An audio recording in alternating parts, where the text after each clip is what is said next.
কিন্তু আমার মা আজকে বাড়িতে ধরো খুব সুন্দর রান্না করেছে, আমি খুব সুন্দর গন্ধ পাচ্ছি। তুমি যদি আমাকে জিজ্ঞেস করো যে দাদা গন্ধটা কতখানি কতখানি গন্ধ তুমি পাচ্ছ বা কত ভালো গন্ধ পাচ্ছ, এটা আমি অনুভব করতে পারছি, মানে এটা একটা প্রাকৃতিক রাশি।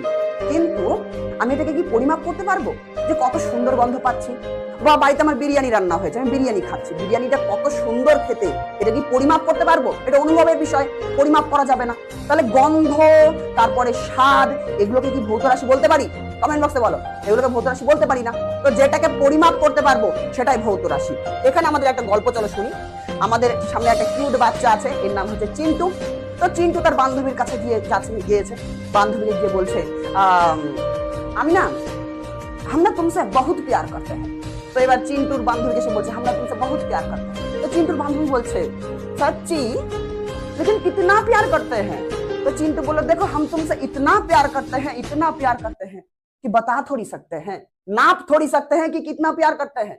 তো কতটা ভালোবাসে সে কি বলতে পারবে, পরিমাপ করে দেখাতে পারবে যে আমি তোমাকে এতটা ভালোবাসি? তো ভালোবাসাটাকে আমরা পরিমাপ করতে পারবো না। তাই ভালোবাসাকে যদি বলি এটা কি একটা ভৌত রাশি, তুমি বলবে না দাদা এটা ভৌত রাশি নয়, এটা পরিমাপ করা যাবে না।